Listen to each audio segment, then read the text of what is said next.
హౌతీల మధ్య భీకర యుద్ధం కొనసాగుతోంది. యెమెన్ పైన ఇజ్రాయెల్ బాంబుల వర్షం కురిపించారు. తీర ప్రాంతం నగరం హొడడా పైన ఇజ్రాయెల్ దాడి చేసింది. యెమెన్ చమురు ట్యాంకర్ ధ్వంసం చేసింది. 30 యుద్ధ విమానాలతో ఇజ్రాయెల్ దాడికి తెరలేపింది.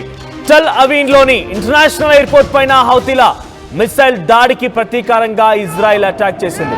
సో ఇటీవల కాలంలో టెల్ అవీవ్లోని ఒక ఇంటర్నేషనల్ ఎయిర్పోర్ట్ పైన దాని ఏఎండిగా చెప్తూ ఉంటారు, ఏఎండి ఇంటర్నేషనల్ ఎయిర్పోర్ట్ పైన అటు హౌతీలు చేసినటువంటి దారుణానికి గాను ప్రతీకార దాడిగా ప్రజెంట్ ఇజ్రాయెల్ కూడా దాడులకు తెరలేపింది. ఈ నేపథ్యంలోనే ఒక్కసారిగా హౌతీలు అల్లాడిపోతున్నారు. ముఖ్యంగా మరోవైపు యెమెన్ రాజధాని సనా పైన కూడా అమెరికా మెరుపు దాడులతో రెచ్చిపోయింది.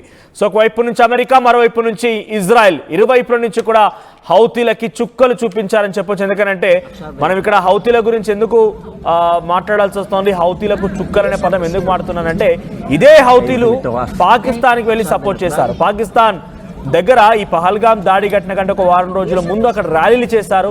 అక్కడ పెద్ద ఎత్తున వారంతా కూడా మద్దతు కలబట్టి ఇప్పుడు కూడా పాకిస్తాన్ కనుక భారత్తో యుద్ధానికి దిగితే ఇది హౌతీలు అంతా కలిసి డైరెక్ట్గా మనకేం ఇబ్బంది లేదు.